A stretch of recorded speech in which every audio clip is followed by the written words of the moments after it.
Mahakali is of another nature. Not wideness, but height.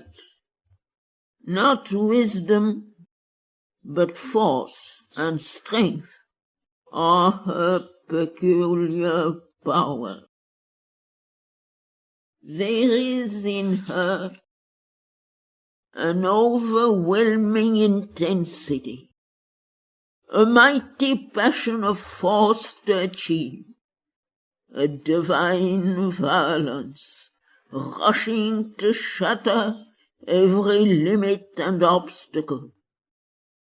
All her divinity leaps out in a splendor of tempestuous action. She is there for swiftness, for the immediately effective process, the rapid and direct stroke, the frontal assault that carries everything before it. Terrible is her face to the Asura. Dangerous and ruthless her mood against the haters of the divine. For she is the warrior of the world, who never shrinks from the battle.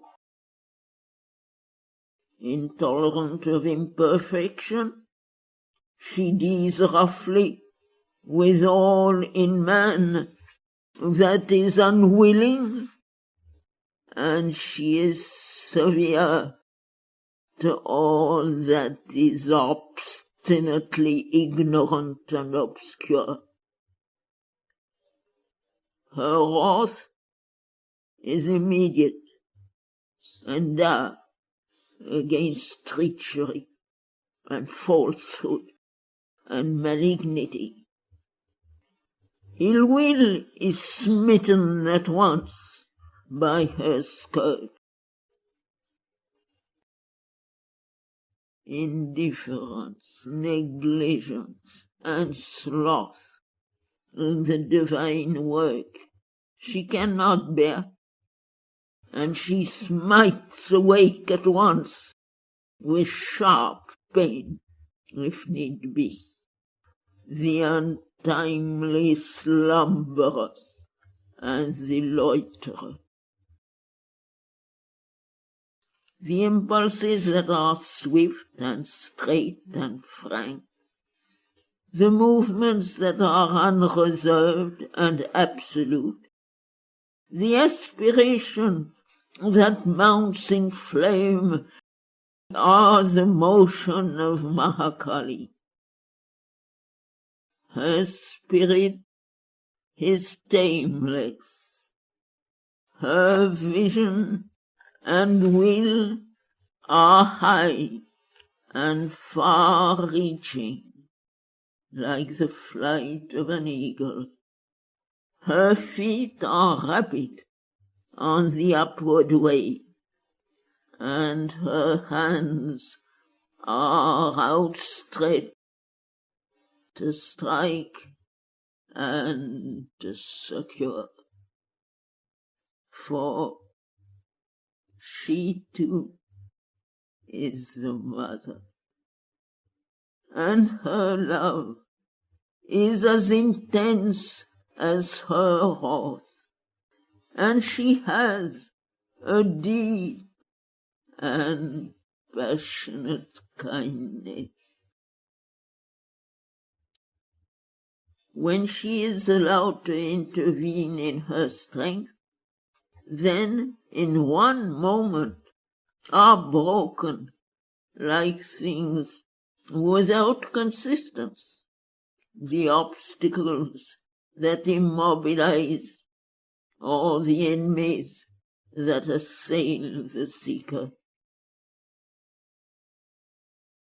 If her anger is dreadful to the hostile, and the vehemence of her pressure painful to the weak and timid, she is loved and worshipped by the great, the strong, and the noble, for they feel that her blows beat what is rebellious in their material into strength and perfect truth.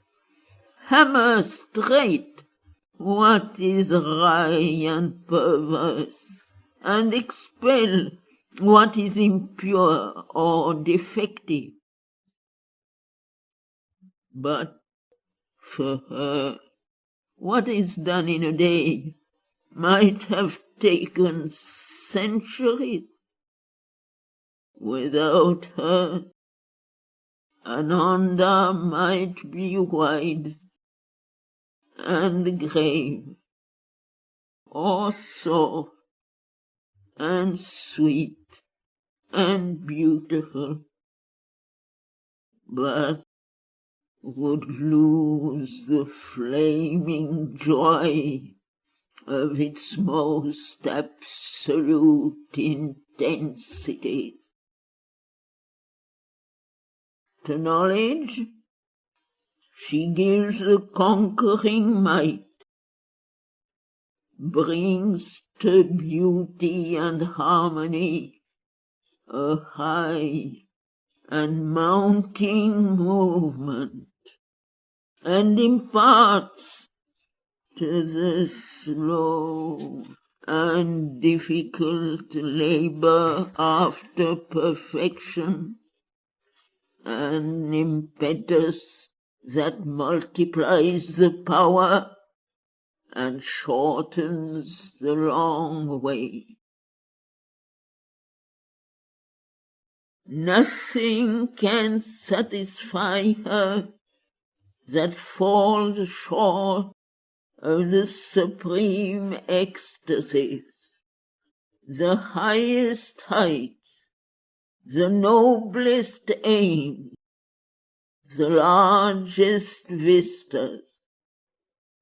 Therefore, with her is the victorious force of the divine, and it is by grace of her fire and passion and speed if the great achievement can be done now rather than hereafter.